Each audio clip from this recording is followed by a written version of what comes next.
These are my favorite books ever written. This series, just, oh, it's so good. If you haven't, there's definitely going to be some spoilers when I'm talking about today. So if you haven't read these, go read them.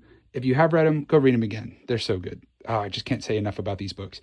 My question is, for those of you who have read them, do you guys think that these books stand alone?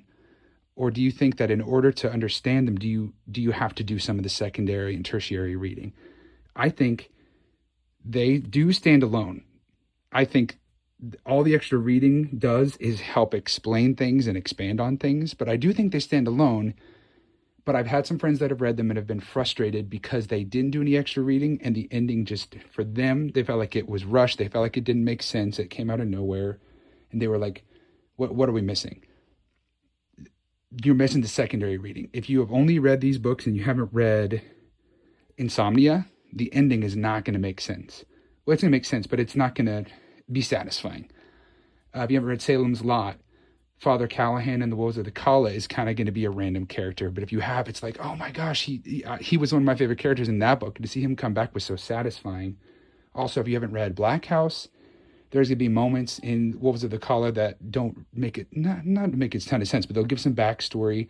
There's a lot of books there's a lot of King books that give color to this series, which again, I think it stands on its own, but I think to really fully experience it, you do need to do the extra reading. Even the graphic novels with King and Robin Firth kind of give some backstory to the time between Wizard and Glass and the Gunslinger, and actually let us see things that they talk about but never really explain in the books. So that's really fun. I don't think those should be required, but they definitely give extra color. But I think Insomnia, Wolves of the Kala, I think Everything's Eventual you need to read to understand kind of some of the breakers and how they come into the story. It explains kind of some the backstory for some of the Guardians of the Beam, like with Maturin.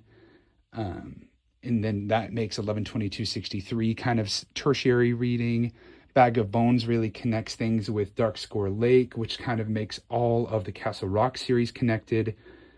If you want to dive into it, pretty much almost every book that he's ever written, kind of, with not counting some of like the Bill Hodges and Holly's books, those aren't as connected in my opinion, but almost everything else he's written is connected.